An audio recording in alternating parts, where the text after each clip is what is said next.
Today's video is kind of just going to be, I guess, an overview of the Yamaha R7. And it has been a fantastic bike for me. I know I haven't really made much content, I guess, on this bike. I've just been a busy guy and I've put content creation kind of on a back burner.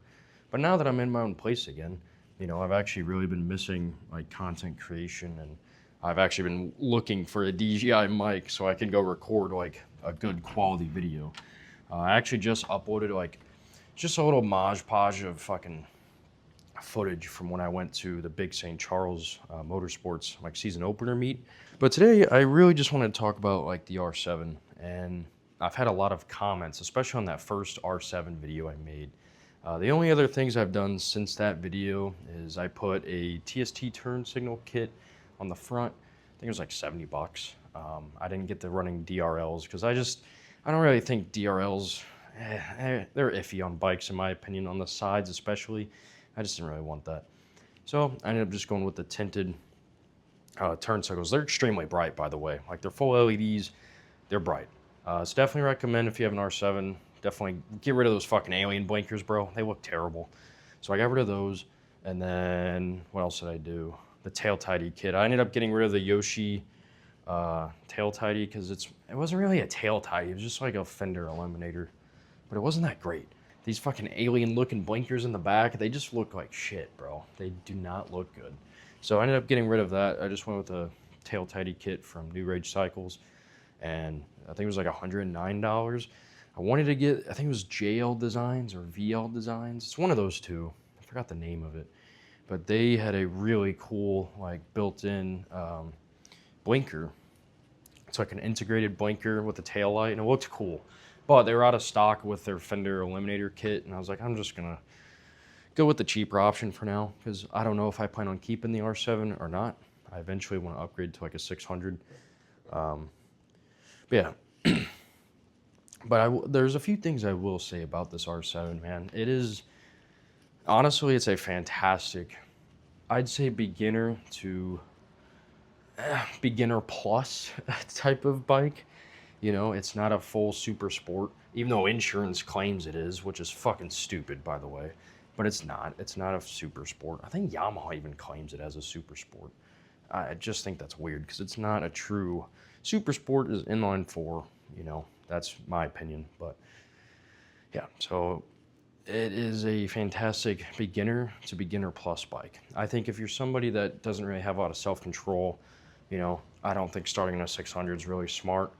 So like with the ZX6R, for instance, I rode a 2026. It barely was broken in.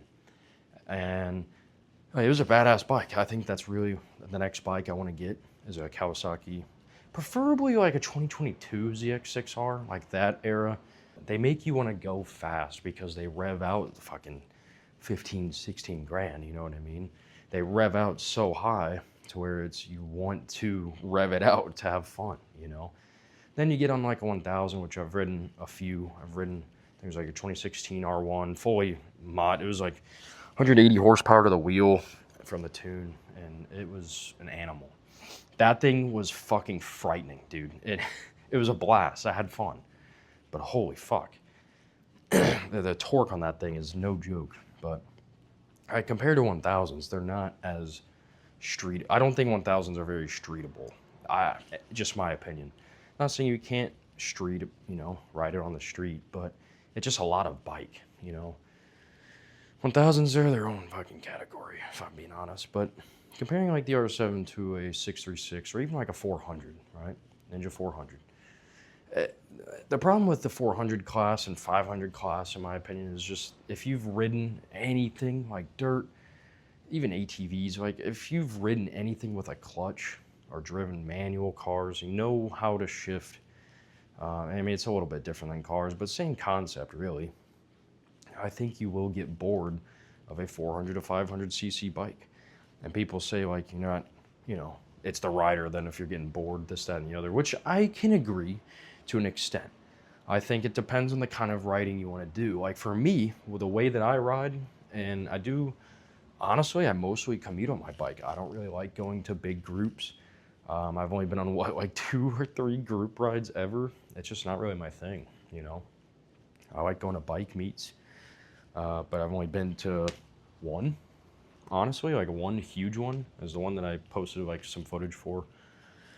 But at the same time, it's like, man, I just don't really, you know, I don't know. I don't really want to go on these big rides and stuff like that because, in my opinion, big rides are very dangerous. Like it was a really cool experience, but it's not something I would want to do every week, kind of thing, right?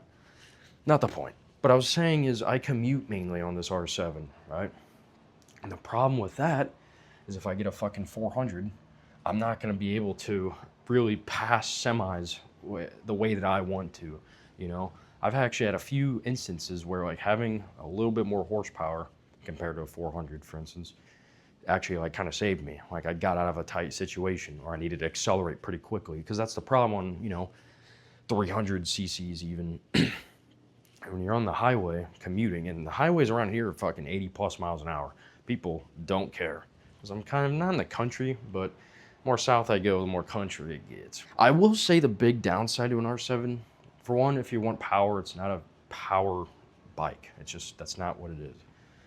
That, and the other problem is the fucking comfort, man. It is not a comfortable bike. I don't care what anyone says online. It's not comfortable, and it's just not. Like, my wrist, gotten used to it, you know. Sometimes if they ache, I'm like, damn, I'm riding on my wrist kind of thing. I bought this bike with 2503 miles on the dash, right? I know I'm a nerd. I have that in my notes. I'm weird. But I've put, right now I'm at 5,560 miles. I haven't done as much content as I'd like to do. I've done a lot of writing, but unfortunately, like I said, a lot of my writing is literally just commuting. No one wants to see me commute through fucking construction zones on a highway. It's just not, it's not that cool, you know? But yeah, you know, it kind of just depends on the kind of bike you want. If you want a sport bike and you want a little bit of torque, I think R7s are fucking perfect. The 2026 R7 is also a very good option. I think it's a little expensive, dude. I mean, fuck, you can find used R7s, I think, for 7 to 9 grand is what I've seen mostly. 9 grand's on the high end though. But, you know, I will say the 26 R7 is a phenomenal bike too, because if you want the creature comforts, you got fucking cruise control, you know, you have a bigger display, but the display's got a lot better for sure. You have rain mode, sport mode. You can program your modes now, which is incredible. Like my R7, the 20, I want to say it was 21 or 22 to 25, you don't have that. You don't have any creature comforts. It's literally just bare bones. And not to mention, man, I mean, it's just a good bike. Like the CP2 motor is, the sound is hit or miss, I will be honest. Like I've ridden an R1 with the CP4 that was built. And I've also ridden a CP3 motor out of the MT-09. And those are phenomenal sounding bikes. The R7's kind of a weird, especially with a Toast exhaust, it's very loud. Like I have to wear earplugs. You know, I already have tinnitus as it is, but you really do. Like it hurts, man. It is not comfortable on the highway or even just commuting without that fucking earplug in, just because it hurts, you know. That's the other thing. Like some people love and hate it, you know. I don't mind it. It is a little loud for me, to be honest. Like I heard a slip-on my buddy's CBR 1000 RR. I was like, damn, this sounds good. It doesn't destroy my eardrums, but it's tame, you know, like I could ride it around without having earplugs in. But earplugs are kind of cool because it kind of like isolates you a little bit. You can still hear everything, but it's muffled. But like I was saying, I kind of want to keep the R7 just because the reliability of the CP2 is phenomenal. I was reading over somewhere in Europe, people are hitting over 100,000 on like the MT-07s, which is crazy mileage for a sport bike. It really is crazy miles, you know? So if you care about reliability, which I do, all of my shit, I have 4 vehicles right now, I have a lot, but all of them are fucking phenomenal motors, you know? And I care about that a lot more than just the looks of a bike. I think it could be a phenomenal first bike if you have some self-control, right? And you want a bike that's streetable, where you don't have to wring the fucking neck out of the thing to pass a semi-truck, you know? And if you just want to have fun. Like I was keeping up with ZX6Rs up until, you know, once they hit that rev point of once they hit fucking 10,000 RPM, obviously I'm not catching up to a ZX6R, but I mean, fuck, the R7s will go 140, probably maxed out, wringing its neck, 140 miles an hour, you know, plenty of speed for the street. And the biggest fun part of the R7 is the torque, especially in the corners, and it's a light bike. It's super, super light. So for me, I really enjoy it on back roads and stuff, you know, when I do actually take it to the back roads. It's very fun. It's very flickable. You know, if stuff like that matters to you, I think the R7 is a pretty worthy contender to look for.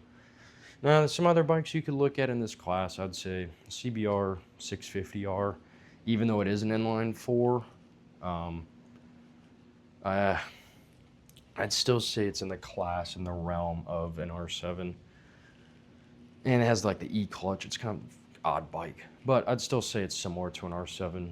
Ninja 650 is a little bit lower in my opinion than the R7, but still in the same class, you know, so it's that intermediate level. It's for, you know, and a lot of people's argument too is like they don't want to spend all that money for an R7, you know, just to go 140. But it's like, bro, I mean, the ZX6Rs will hit what, like 165 stock, you know, like 25 more miles an hour. I mean, how often are you really going to be hitting 160 legally and safely? I don't know. But I don't recommend some 18-year-old kid to hop on a ZX6R, in my opinion, unless you've ridden bikes your entire life. Just because it's a lot of power, and when it's in the fucking your hand, you know, it's like, damn. Like, dude, especially riding that R1, bro, was the most, like, honestly, it opened my eyes to like the bike that I do have, and I was like, damn, like it was fun. Like at first gear, dude, that thing is no slouch. The torque on that R1 was fucking nasty, but I think there's a time and place for that kind of fun. You know, I don't think going 180 plus everywhere you go is cool. You know, I would rather live a long life and be a rider than live a year, you know, and hit 200 miles an hour. That's just kind of how I am. But yeah, I think that's kind of gonna wrap it up here for this R7 video. I know this was kind of random, but I've been meaning to do this when I got my DJI mic, and I finally got one off Marketplace. It was a phenomenal deal. It was never used. I was like, why don't we record a video? I'm literally just walking around my apartment. Yeah, if you guys have any questions on the R7 or like my experiences with the R7, anything R7 related, you can ask me on Instagram or send it out in the comment section. And yeah, I'll see you guys in the next video. Peace.